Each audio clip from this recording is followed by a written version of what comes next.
Halo Bapak dan semua teman-teman, perkenalkan saya Irasi Mahutajulu, NIM 17040382. Saya mahasiswi Teknik Industri, Fakultas Teknik, Universitas Sumatera Utara, akan menjelaskan mengenai saham dan obligasi. Referensi yang saya gunakan ada dari buku, jurnal, dan 5 sumber dari internet. Yang pertama, pengertian saham. Saham adalah sebuah tanda bukti penyertaan modal dari seseorang atau pihak atau badan usaha dalam suatu perusahaan atau perseroan terbatas.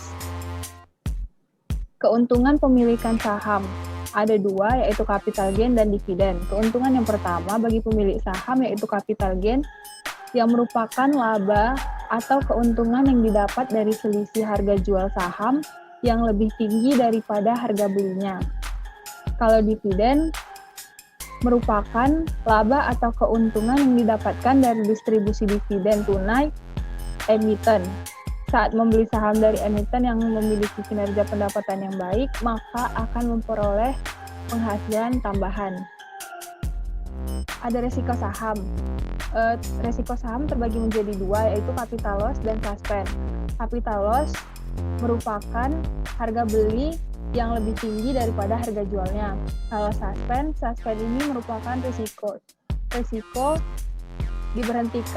diberhentikan perdagangannya oleh bursa efek. Hal inilah yang sangat ditakutkan oleh para pemilik saham. Maka secara otomatis seluruh saham yang dimiliki tidak memiliki nilai sama sekali dan akan mengalami kerugian 100%. Lalu ada penilaian saham. Penilaian saham itu terbagi menjadi tiga. Yang pertama, nilai buku.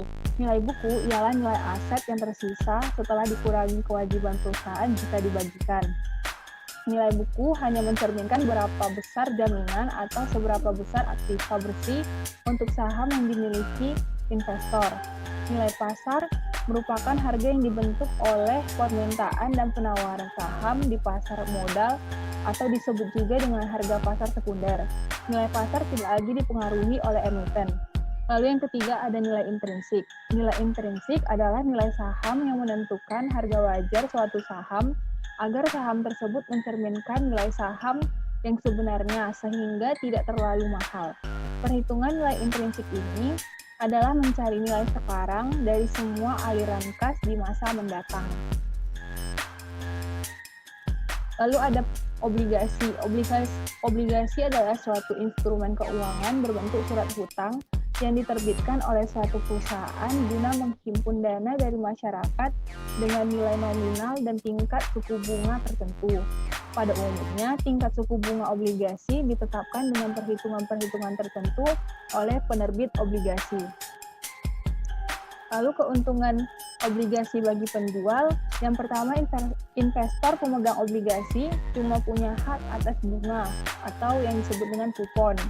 Yang kedua, obligasi lebih murah dari segi biaya penerbitan ketimbang menerbitkan saham baru.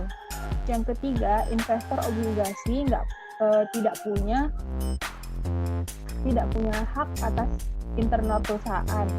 Hal tersebut berbeda dari investor saham yang memiliki kepemilikan atas perusahaan. Yang keempat, bunga obligasi cenderung lebih rendah dibandingkan bunga pinjaman kredit di bank. Lalu keuntungan obligasi bagi pembeli. Yang pertama, mendapatkan kupon secara periodik dari efek bersifat utang yang dibeli. Yang kedua, memperoleh capital gain. Yang ketiga, tingkat imbal hasil sudah diperhitungkan pada awal investasi. Yang keempat, banyak pilihan seri efek bersifat utang yang bisa dipilih investor di pasar sekunder. Yang kelima, jika sudah memiliki surat utang negara, maka sudah pasti terjamin keamanannya. Yang keenam, kupon obligasi memiliki nilai yang lebih tinggi daripada keuntungan bunga deposito. Yang ketujuh, surat utang bisa dijadikan sebagai jaminan dan agunan. Lalu ada jenis-jenis obligasi. Jenis obligasi berdasarkan lamanya masa jatuh tempo terdiri dari 3, yaitu obligasi jangka pendek. Itu merupakan obligasi yang mempunyai masa jatuh tempo yang kurang dari 1 tahun. Obligasi semacam ini biasanya diperdagangkan pada pasar uang. Lalu yang kedua, obligasi jangka menengah. Merupakan obligasi yang mempunyai masa jatuh tempo yang lebih dari 1 tahun. Namun, masih di bawah 10 tahun. Biasanya obligasi semacam ini lebih dikenal dengan istilah note. Lalu yang ketiga, obligasi jangka panjang. Obligasi jangka panjang merupakan obligasi yang mempunyai masa jatuh tempo lebih dari 10 tahun. Obligasi semacam ini biasanya dikenal dengan istilah bond. Lalu ada karakteristik dari obligasi, ada 6. Yang pertama itu memiliki klaim terhadap aset dan pendapatan perusahaan. Yang kedua, obligasi selalu memiliki nilai nominal atau par value. Yang ketiga, setiap penerbitan obligasi selalu disertai dengan adanya kupon dengan tingkat suku bunga tertentu. Yang keempat, obligasi memiliki masa jatuh tempo. Yang kelima, obligasi memiliki indentur, yakni kontrak antara pihak penerbit obligasi dengan wakil pemegang obligasi. Yang keenam, obligasi selalu memiliki peringkat obligasi. Peringkat ini mencerminkan resiko yang terkandung dari obligasi tersebut. Lalu ada harga obligasi, di mana harga obligasi ini dinyatakan dalam persentase, yaitu persentase dari nilai nominal. Kelaziman yang berlaku, pelaku pasar tidak menyebut persen, cukup angka nominal saja, misalnya 100% disebut 100.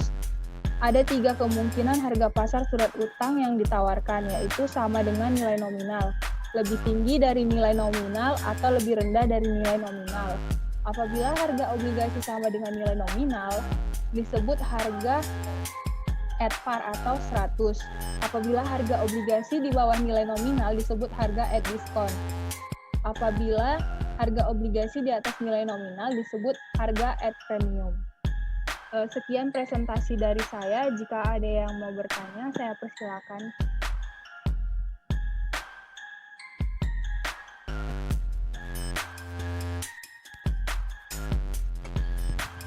Saya ingin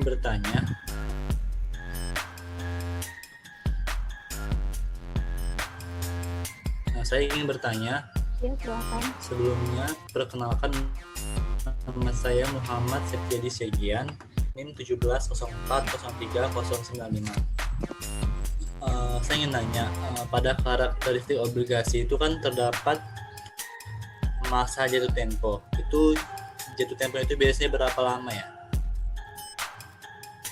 Itu aja sih dari saya.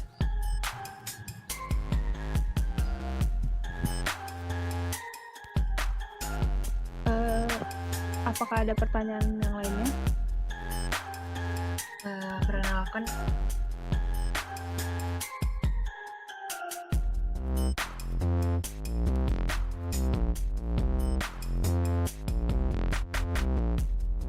pula memiliki klaim terhadap aset dan pendapatan.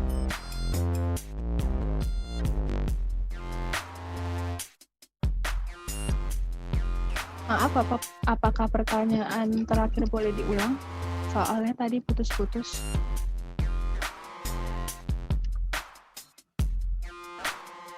Oke, saya perkenalkan, nama saya Rini Sedekin Fadila, NIM 170403088. Saya ingin bertanya, tadi pada karakteristik obligasi ada dijelaskan bahwa obligasi memiliki klaim terhadap aset dan pendapatan dari perusahaan. Itu maksud dari klaim itu gimana?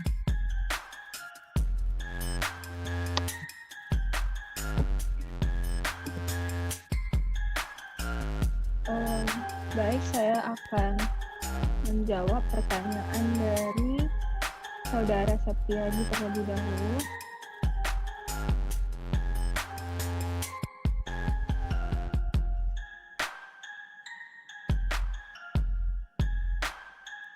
Tadi Anda menanyakan di karakteristik obligasi memiliki masa jatuh tempo.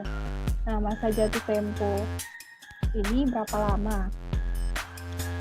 Obligasi ada yang masa jatuh temponya itu 10 tahun, 15 tahun, bahkan ada yang 30 tahun. Namun, minimal dari masa jatuh tempo obligasi ini adalah 5 tahun. Bagaimana Saudara Septiadi? Apakah sudah terjawab pertanyaannya? Atau masih ada yang ingin ditanyakan?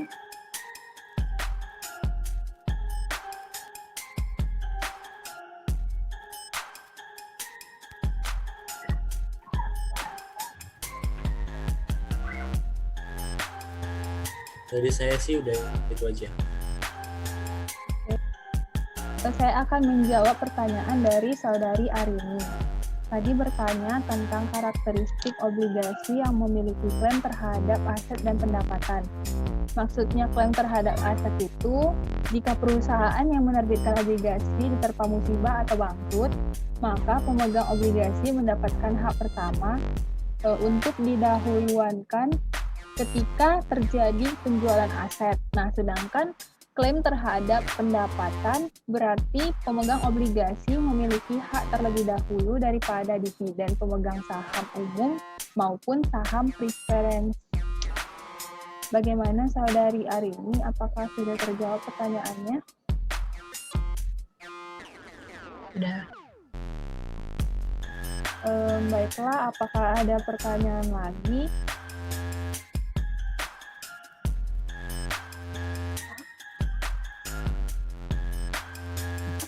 Saya rasa cukup. Jika tidak ada pertanyaan, maka saya akhiri presentasi saya. Bila ada salah kata, saya mohon maaf. Sekian dan terima kasih.